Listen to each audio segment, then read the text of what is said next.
Hello, everyone. I'm CJ Laguerre with Lean Startup Company, and it's my pleasure to welcome you to today's webcast, the first in a two-part series on the topic of how to secure leadership buy-in. Moderating is our very own Lean Startup Company faculty member, Marilyn Gorman, and our guest is Dr. Tendayi Viki, author of The Corporate Startup. And with that, I'll hand things off to Marilyn. Thanks, CJ, and welcome, Tendayi. It's so great to have you here on this call, and congratulations on getting shortlisted on the Thinkers 50 Innovation Award. That's a fantastic recognition of your work. I'm really privileged to have the opportunity to speak with you today. Thank you. It's a great pleasure for me to be here too. Oh, well, thank you. You know, have done a lot of work in the past in leadership development as well now. My work with Lean Startup. And in thinking about how to come to this call, it reminded me that when I would talk to leadership teams, one of the things they would ask me most often is, how do I motivate my team to do great work? How do I motivate and excite them to do better work?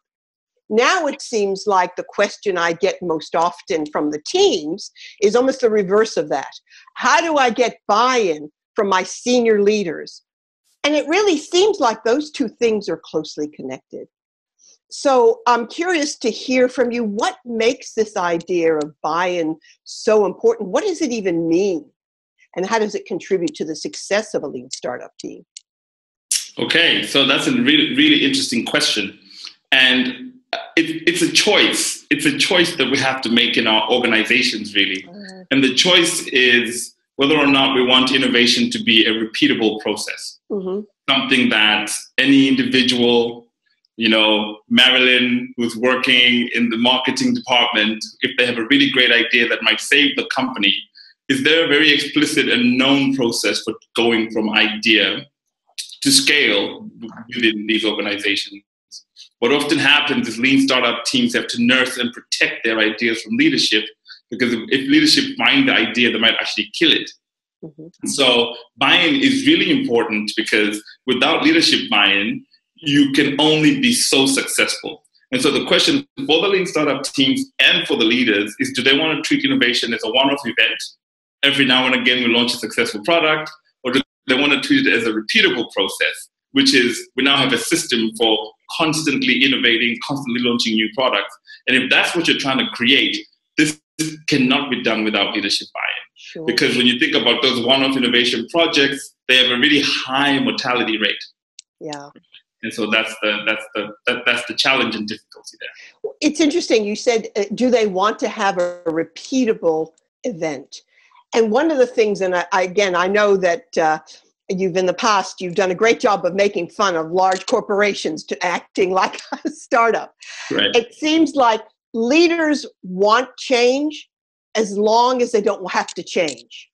So wanting a repeatable event is going to mean scaling. It's going to mean taking risks. And that's where it feels like, yeah, I'm happy to take a risk as long as nobody screws up. So again, what makes this then so challenging for leaders to be able to commit? How does risk play into that commitment? Yes, so that's really interesting. I mean, most of the I've never met a CEO or an executive that didn't want more innovation. That just never happened. They're constantly talking about it. I want more innovation. We need more innovation. I want my people to do more innovation. And then when they finish doing that inspirational talk, when they get serious about making decisions within their business and they're reviewing the work of their middle management team, they're asking about revenue and profit this quarter. Because that's what they're accountable for, and that's what they hold their management teams accountable for. Very few companies have innovation metrics as a way to hold their leadership accountable. And so as much as leaders want innovation, they're too scared to, because when you invest in innovation and then you take a risk and then you lose money, it shows up in the cost part of the P&L, and then it looks like you're not making as much money as you would have made, and the margins get smaller. And so very few leaders are willing to take that risk. And so the question is, it's almost like this dance of like, how do you exploit current resources and current success and at the same time think about the future? And it's that balance that leaders have to be thinking about. And it's always a hard balance, even for individual human beings to have, right? So yeah. Well, and it reminds me of that saying from Dilbert that is, change is good you go first. Exactly. Exactly. I'll follow it right after you there. Yeah, absolutely. You stick your neck out there, and then I'll be here to pick it up when it falls. Exactly. So let's talk a little bit then. If I'm working on a lean startup team or in an incubator, what does that buy-in look like? What does it feel like? How would that team know that, yeah, they've got what they need from their leaders? Right. So it feels like you don't have to hide. That's what it really feels like. It feels like what you're doing is out in the open, and it's celebrated, and it's part of the company's ongoing strategic focus and ongoing, you're delivering to the company's strategic needs. So two things happen in most large companies. The innovators or the intrapreneurs end up becoming like this guerrilla network, underground movement, hidden. They kind of know each other. They back each other up. Maybe there's a couple of execs that really get it, that are able to provide air cover for them, but they have to like protect all these projects. The thing that makes it hard to protect projects is that innovation doesn't really become successful until the company launches it and scales it. Yeah. And the scale question always requires more resources than an entrepreneur can generate for themselves. Sure. And so at some point, the innovation always has to surface to the execs. And so the frustration of every entrepreneur is working in a large company, and the reason sometimes they quit is they work on a really great product. They know that customers want it, and they know that there's traction, but they can't convince anyone inside the organization to scale it. And so, and then they say, okay, well, the best way to deal with this is let's set up an incubator or an innovation lab, and let's get away from all these MBAs and go and work over there. But I've been in those innovation labs, and the frustration follows them there. Sure, they've got more space to work and test more ideas, but it's still the same conversation. When you're ready to scale, you still have to get more resources from the main business than you have in the lab. The conversation goes back to the mortality rate of all of those innovation lab projects depends completely on the executives' feelings about those projects. And so it's really important to kind of get buy-in. And so when you have buy-in, it feels like you don't have to hide. When you have buy-in, it feels like the work you're doing supports the main business's strategy in terms of how the main business is thinking about itself going forward. You're not having to constantly politicize, cajole, beg, plead, begging bowl. Plenty of meaning that, you're not having to do that in order to be successful in terms of innovation. I suspect there's a lot of people listening to this who are absolutely identifying with what you say, especially the begging part. But it also seems like there's a bit of a chicken and an egg here, because we know that some companies will say, well, we can't do this because we don't know how to scale. Right. And of course, the response, and you and I have both worked with Eric, we know what he would say: you don't worry about scaling until you know you've got something that's going to work. On the other hand, we have companies that we've worked with and government entities who say, well, no, we're going to build this from a grassroots foundation. And then they hit a wall as well. So how do we start? What are some of the first steps people are looking for, kind of that roadmap? So how do you start building buy-in? Yeah, so it depends. And I know that's not a very satisfying answer. It really truly depends. Sometimes innovation projects are driven from the top.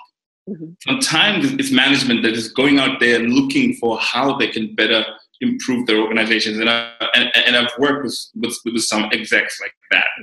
For example, at Rabobank, I was supporting a C-level executive who was really thinking about how to make innovation work within the product context. And he was a board level executive with board level support. I no longer work with them now, but from what I'm hearing, they've got a really great thing going on there, because that's being driven from the top. And so, the innovators already have that support. On the other hand, it can be a grassroots movement. You can always start in the grassroots, but you have to make a decision when you're working in the grassroots.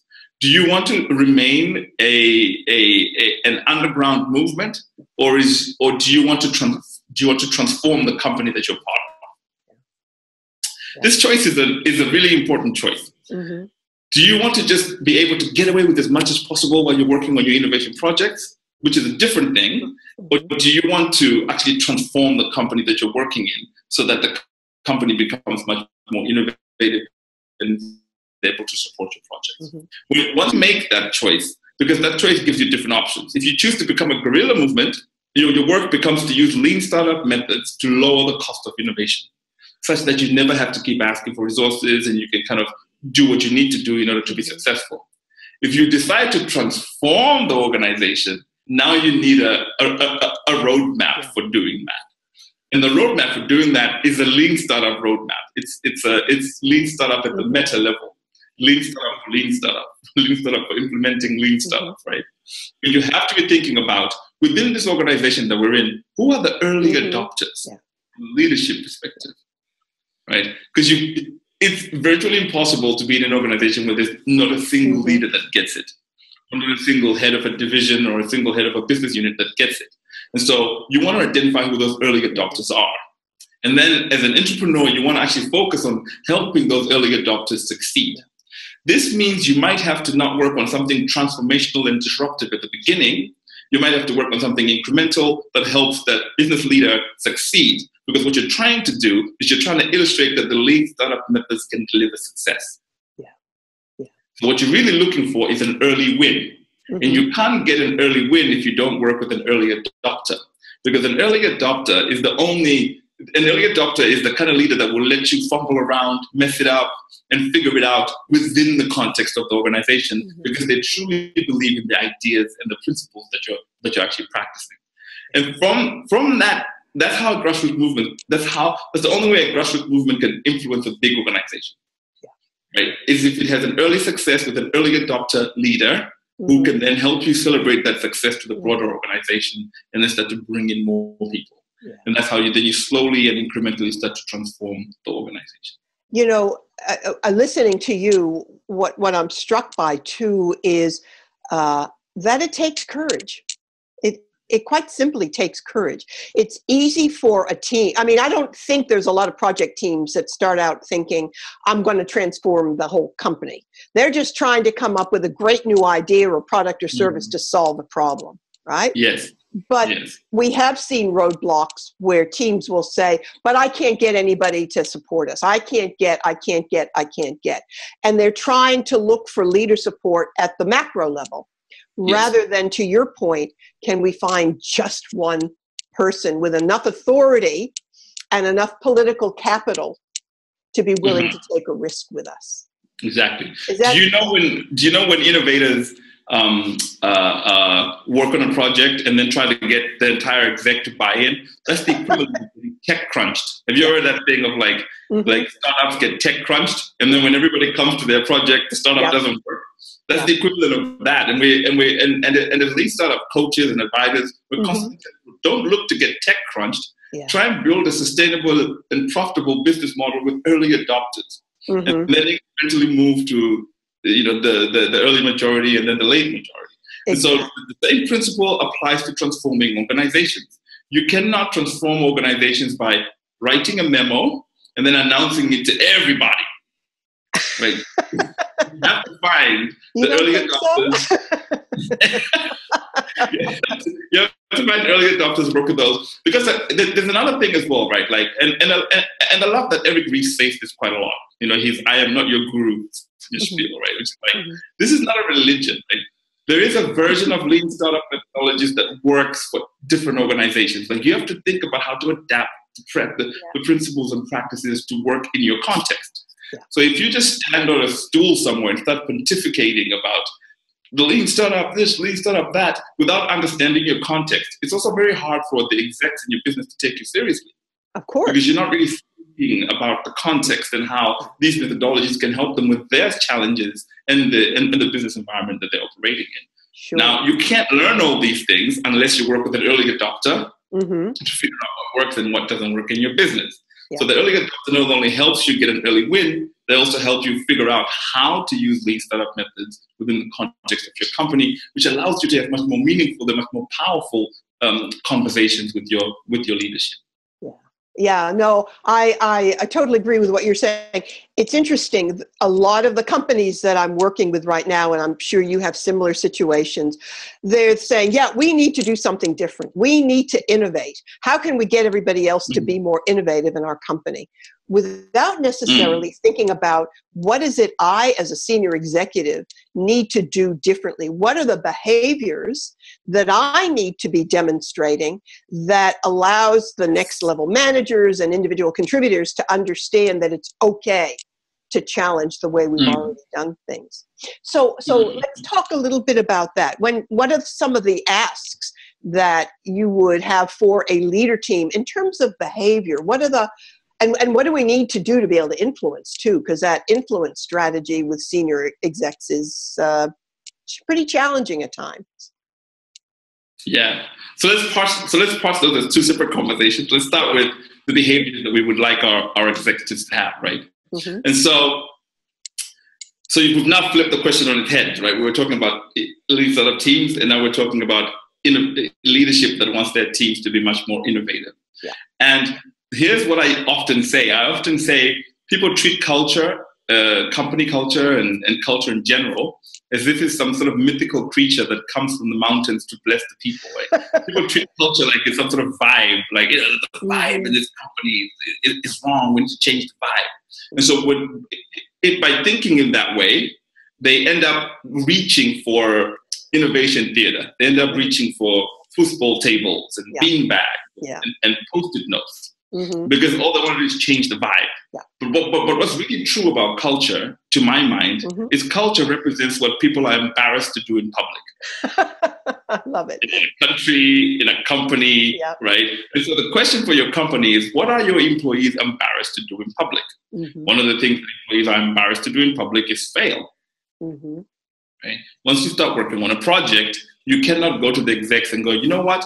The thing I started doing 6 months ago, I've now learned that nobody wants the product. Mm-hmm.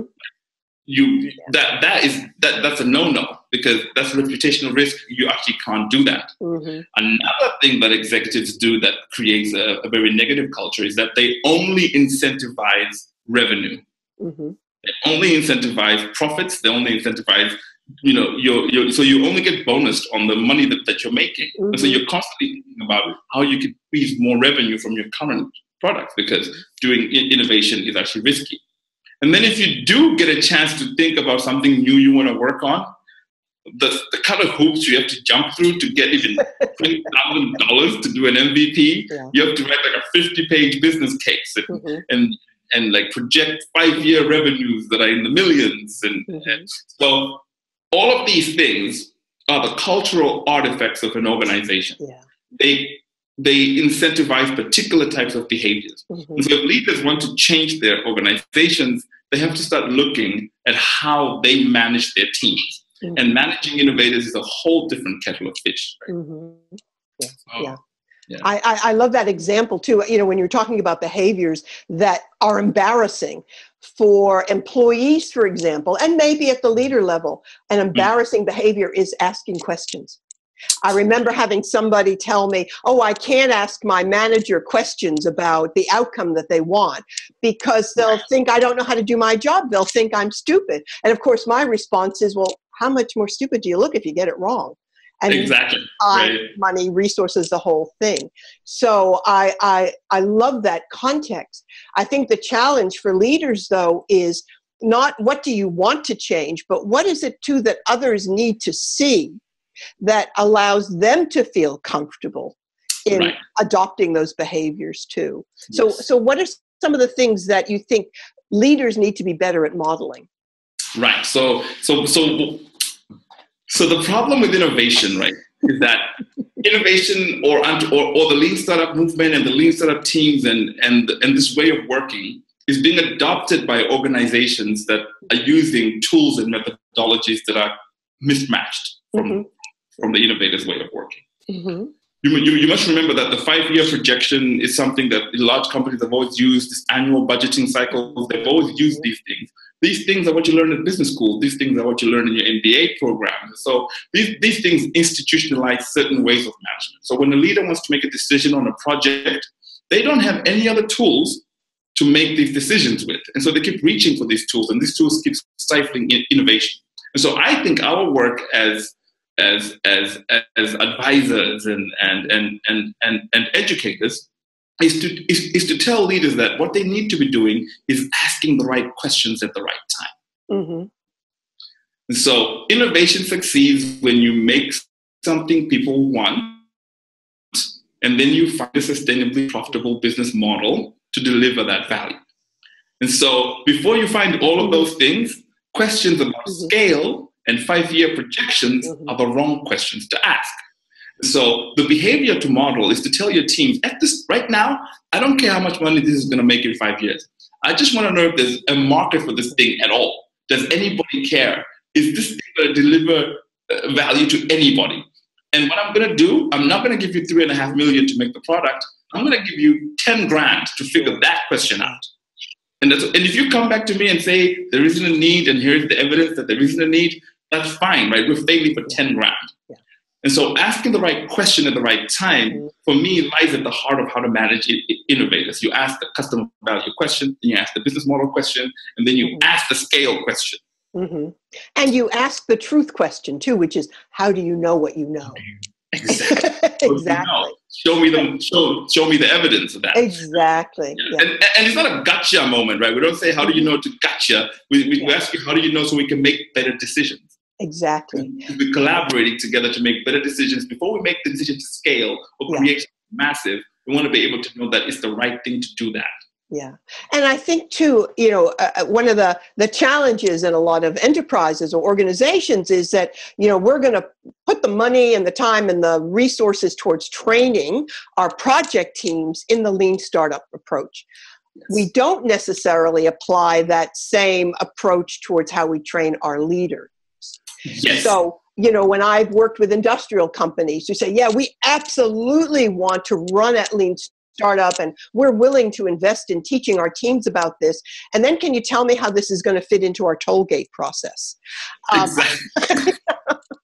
So, it's no, let's take a more of a macro view here, not only what the teams need to know and do, but again, what is it that leaders need to know and do, to your point about asking different questions, looking for different types of evidence, and being willing to have their own hunches and guesses be challenged by real data. Exactly. I mean, the lean startup movement is a precautionary warning against premature scaling. That's what it is. That's the heart of it, right? It's this precaution against premature scaling. Yeah. And premature scaling is when you try and take your product to scale without first figuring out all the moving parts and the risks and dealing with all the assumptions. Yeah. And so the leaders have to be asking questions that allow their innovators to do the right things at the right time. The lean startup movement encourages innovators to do the right things at the right time. Our leaders should be asking the right questions at the right time. Mm-hmm. If we run a training session where we ask people and we coach people to do the right things at the right time, and then when they get back to work, their leaders are asking them to do the wrong things, it doesn't, there's a mismatch. And that misalignment leads teams to abandon the lean startup method because we're not their bosses. We're just the guys that train them. Once they get back to work, their bosses, the ones that pay their salaries, are asking for different things. And that's really important. Yeah. Well, and the bosses are asking for different things because they're getting measured themselves on different outcomes. Yes. Which may or may not be compatible with what the people focused on a lean startup project are being asked. Exactly. So, exactly. I think that's one of the great challenges for a lot of enterprises is, we start working by exception, but often they want to run too fast towards those systems without actually proving that they can achieve some success with those project teams, even if success means killing something early.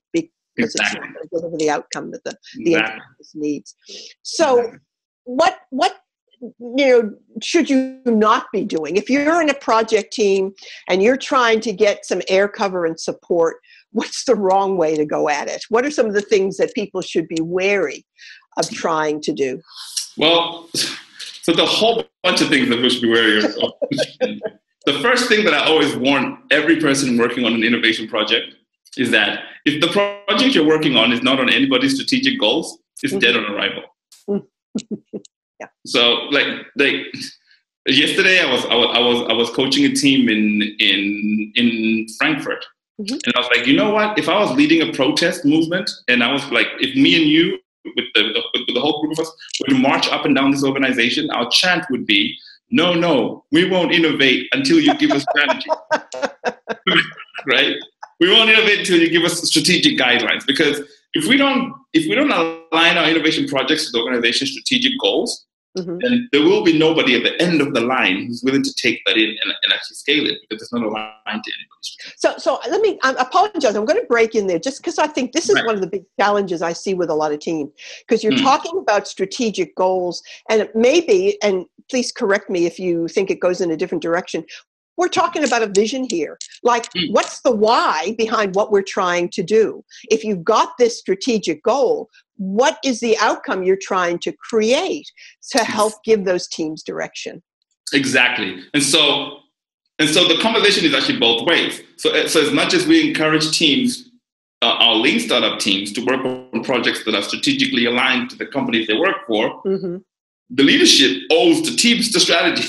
So the leadership owes the teams the vision, and especially innovation strategy, which is what is our vision of the future, and how do we plan to use innovation to respond? What kind of things do we want to solve for? What kind of customer market emerging trends do we want to use innovation to solve for? And then you give teams those strategic kind of guardrails, and then allow them to ideate within those, because then the teams know that they're working on something that their leadership is thinking about taking to scale, rather than to say, we need an innovation lab. Get me some startup guys. All right, startup guys, welcome. Now go work on some cool stuff. Right? Just tell them to go work on some cool stuff. Yeah. Working on cool stuff is not ultimately going to help us, because when it comes time to make the big decision to launch and scale, we'll then start to hesitate because it's not aligned to anything we've been thinking about doing from the beginning. Yeah, and to create a sense of measurement too. If you don't know why you're bringing in innovation, in other words, what is it trying to solve for? Yes. How will you know if it's going to be successful or not? Exactly. And so that becomes part of that strategic vision. Yeah. Have you seen buy-in look different in different types of organizations, whether it's been a nonprofit or different size companies or government enterprise, or have you seen that it differs, or are there some common threads through all of them? Yeah. So no. Do you mean when like buy-in is done well? Yeah. Okay.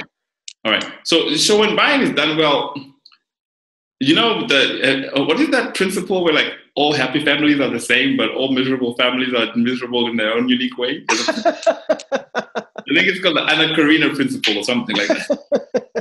Right? And I actually think that when there's buy-in, there's alignment with at the executive level. Like at the executive level, have kind of figured out a way of like, how do we run the core business and at the same time invest in the future? And they kind of know how to balance that and kind of protect investments in innovation. I often encourage leaders to take a portfolio approach to the way they manage innovation, so that they can protect the investments they put into innovation and not keep pulling them back to running the core business. And so when buy-in is done well, leaders think of their business as a portfolio of different business models, a portfolio of products and services. They also think of their business across various horizons, from like Horizon 1, Horizon 2, Horizon 3, and they're constantly thinking about how they're going to manage for the future. And then they start to invest in those principles and practices and tools to help their team invest in the future. And so without any of those thoughts and principles and guiding practices, it's very hard for leadership to provide a context in which innovation can thrive. Yeah, that's fair enough. So maybe just a couple more questions. Talk a little bit about your work with executives in some of the companies you've worked with. How have you helped prepare them to be innovation leaders? What's some of the key things that you need to help them understand and be better at doing? Yeah. So the hardest conversation to have is a conversation with a succeeding company.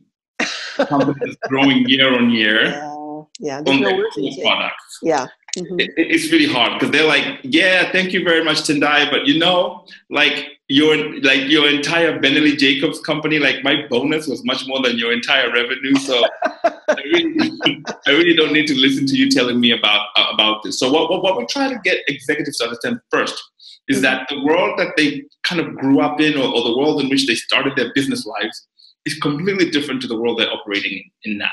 Yeah. And even though things may not have caught up with them right now, things are coming at them really fast. Yeah. And that's an easier story to tell nowadays. It was harder 5, 6, 7 years ago. But these days, it's a much easier story to tell. They really get it. But the problem then that they then have is how to respond. And what I've learned in doing this work is that lean startup coaches and lean startup consultants and thought leaders in the past, they have not been kind to the concerns of the large company or the corporate in terms of that they still need to maintain their core business. Of course. Right. We've been rather dismissive of that need. And so so they then think, well, okay, you can't really help me because you're telling me to act like a startup. But I'm not a startup. I have shareholders and I have employees and I have a successful business. And so that's the first thing that you want to actually tell them, that I fully understand it. It is your obligation to make sure that you're running the core business successfully. But in addition to that, we need you to develop this other range of skill sets that allow you to run your core business and invest in the future. And then if you get that kind of understanding with them, I think that really builds trust, because that's much more authentic than to walk in there and go, guess what happened to Blockbuster? Guess what happened to Nokia? Guess what happened? Like, all these stories we tell, right? And we try and scare them into adopting the methods. And that's frustrating for them. And so if we could be more authentic in our conversations with them, I think we can be much more influential. And then the question becomes, well, how do I manage a company that experiments? And then we say, well, for me, you have to be thinking about your company as a portfolio of products and services. Let's stop thinking about our businesses as monolithic institutions with one business model. Let's start diversifying at the business model level. And so then, well, how do you diversify at the business model level? What are the tools? What management tools? Because the one thing that frustrates leaders is they've invested money in entrepreneurs that have sold them snake oil. They've come in and went, we need to put this project on an iPad. iPads are the latest thing. What we need is an app. And then we're going to scale the app. And they've put money in this because they thought that was the thing to do. And then they've lost money. They've been burnt by entrepreneurs. But being inauthentic, right? But they've also been burnt by building products and services that nobody wants. And yes. So it's how do you win at that game? That's the challenge. That I think in some cases they're looking for that magic bullet, and there really isn't one. Yes, no, you're absolutely right. So they've been burnt by making products nobody wants, and they've been burnt by an entrepreneur who made them make products nobody wants. The only thing they haven't been burnt at is their core product that's been successful for the last 20 years. And so they keep going back to that and going back to that and going back to that. And so the question for them is like, how do you make incremental small investments to learn whether something is going to succeed or not? Because what they want is to be able to measure whether or not, if you come to them, and Eric says this really well, Eric Reed says, if I give you 20,000 and you come back to me and say you've learned, how do I know? What leaders want to know is that they can hold innovators accountable. If I give you money, I want to know that you're going to use the money to bring back meaningful lessons that allow me to make decisions about whether or not the project goes forward. Right? And so if you give leaders that toolbox that allows them to track the progress of their innovation portfolio and decide to double down on other projects and stop other projects, now they feel that they have the same control over their investment decision making that they do over the core. Right. And then you can take risks, because the risks are, we know exactly the cost of the risk is 15,000. We know exactly the cost of the risk is 10,000. We know exactly the cost of the risk of building an MVP, 250,000. But if we just say, well, it's the new cool thing and it's going to transform the company, disruption, man, disruption, then they're just like, okay, you're not really serious. And so we need to have like really authentic conversations on both sides. On both, and move away from success theater. Absolutely. Exactly. So So maybe for a last question, because you've just touched on this idea that these small amounts of money, venture capital or metered funding, is a way of holding teams accountable. So let's come back to this idea of accountability when Eric talks about the startup way triangle, which so many of us are familiar with, and that foundation is around accountability. Leaders will look at that and say, oh yeah, that's about how we hold the teams accountable. I'm not sure so many executives start thinking about, but what about me? How should I be held accountable, especially in terms of providing that buy-in or support, whether it's one leader supporting a couple of teams or an executive team that's supporting scaling in their organization. Yes. So what are your thoughts about how to hold the executive or the senior leaders accountable in an innovation world? So I collaborate with a company called 1508. It's a consulting firm out of Copenhagen, and we ran a session where we were talking about how the board can hold management accountable. Yeah.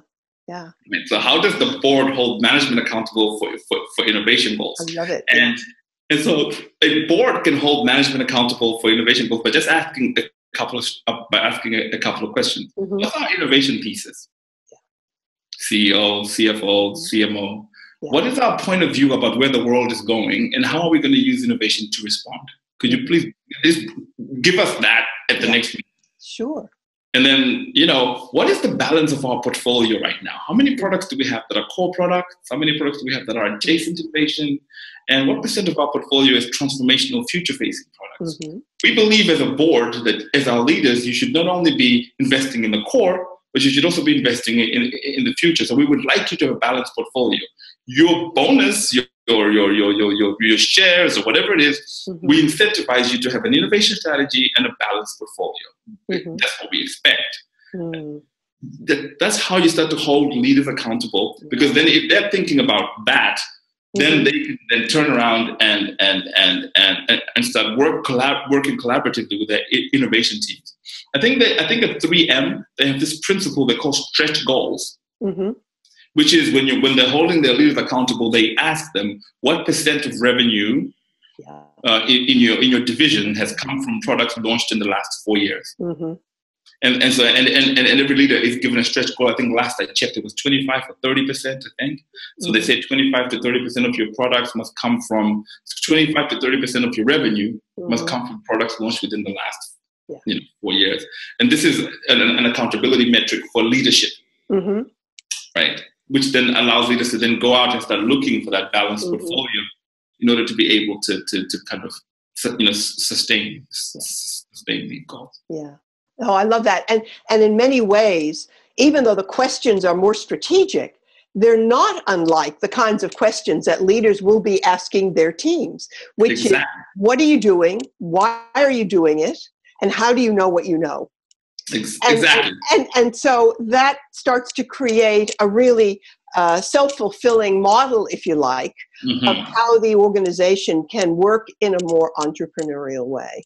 Exactly. And if we provide them these tools where they can do metered funding and ask the right questions at the right time, it actually means that as they work towards their stretch goals, they can now double down investment on those things that are much more likely to help them meet those goals. And then this whole cycle, I call it this virtual cycle, an innovation ecosystem, if you want to call it that, can then start to kind of be nurtured and kind of grow in these organizations. Yeah. Well, I just think this has been a wonderful conversation. I've learned so much. Thank you so much, Tendayi. I'm sure we've given our listeners some really practical guidelines and things to chew over as they start to create that innovation and entrepreneurial spirit in their own enterprises. Thank you for your time. Thank you very much. It's been a pleasure. I really enjoyed the conversation. Thank you. Thank you so much. You're welcome.